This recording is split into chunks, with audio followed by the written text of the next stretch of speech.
অক্টোবরে বাংলাদেশের বিপক্ষে ম্যাচ খেলতে চায় ব্রাজিল।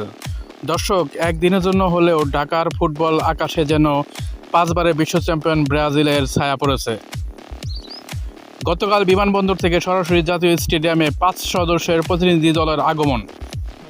মাঠ, ড্রেসিং রুম থেকে শুরু করে গ্যালারি ও মিডিয়া বক্স ঘুরে দেখা, সব কিছুই তৈরি করেছে বড় এক সম্ভাবনার আবহ। এবার সেই সম্ভাবনায় আরও জোরালো হচ্ছে। ফিফা এশিয়ান কাপ শেষ হওয়ার পর ঢাকায় এসে বাংলাদেশের বিপক্ষে খেলতে চায় ব্রাজিল ফুটবল দল। আগামী সেপ্টেম্বরের ফিফা উইন্ডো শেষ হবে 6 অক্টোবর। সেই সময়ের মধ্যে বাংলাদেশের বিপক্ষে ঢাকার জাতীয় স্টেডিয়ামে একটি প্রীতি ম্যাচ খেলার প্রস্তাব দিয়েছে ব্রাজিল ফুটবল কনফেডারেশন সিবিএফ। বাফুফের একটি দায়িত্বশীল সূত্র এ তথ্য জানিয়েছে। ব্রাজিল আগামী 5 অথবা 6 অক্টোবর ম্যাচটি আয়োজনের প্রস্তাব দিয়েছে। বাংলাদেশের বিপক্ষে খেলতে প্রায় 90 সদস্যের বহর নিয়ে ঢাকায় আসতে চায় 5 বারের বিশ্ব চ্যাম্পিয়নরা। দর্শক, ইন্দোনেশিয়ান এশিয়ান কাপের ফাইনাল 3 অক্টোবর। 24 সেপ্টেম্বর শুরু টুর্নামেন্টটিতে গ্রুপ পর্বে 3টি ম্যাচ খেলার কথা বাংলাদেশের। জাতীয় দলের ব্যস্ততা বিবেচনায় বাফুফে তাৎক্ষণিকভাবে ব্রাজিলকে চূড়ান্ত সিদ্ধান্ত জানায়নি।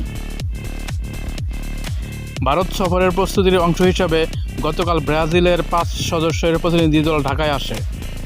বিমানবন্দর থেকে তারা সরাসরি জাতীয় স্টেডিয়ামে যায়। প্রায় পুরো স্টেডিয়াম ঘুরে দেখার পর বসুন্ধরা কিংস অ্যারেনাও পরিদর্শন করে তারা।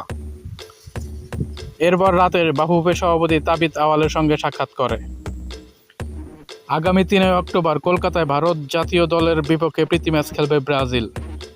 মূলত এই ম্যাচ খেলার জন্যই ভারতের football federation FIFA Asian cup থেকে নাম সরিয়ে নিয়েছিল। পরে তাদের জায়গায় বাংলাদেশকে আমন্ত্রণ জানায় ফিফা। দর্শক, ব্রাজিল ফুটবল দল কখনো বাংলাদেশে আসেনি। 2011 সালের 6 সেপ্টেম্বর ঢাকার জাতীয় স্টেডিয়ামে নাইজেরিয়ার বিপক্ষে একটি প্রীতি ম্যাচ খেলতে এসেছিল লিওনেল মেসির আর্জেন্টিনা। তো এই ছিল খেলার সর্বশেষ আপডেট সংবাদ। সামনে আরও নতুন খবর পেতে অবশ্যই চ্যানেলটিকে সাবস্ক্রাইব করে রাখবেন। সবাই ভালো থাকবেন, সুস্থ থাকবেন। আল্লাহ হাফেজ।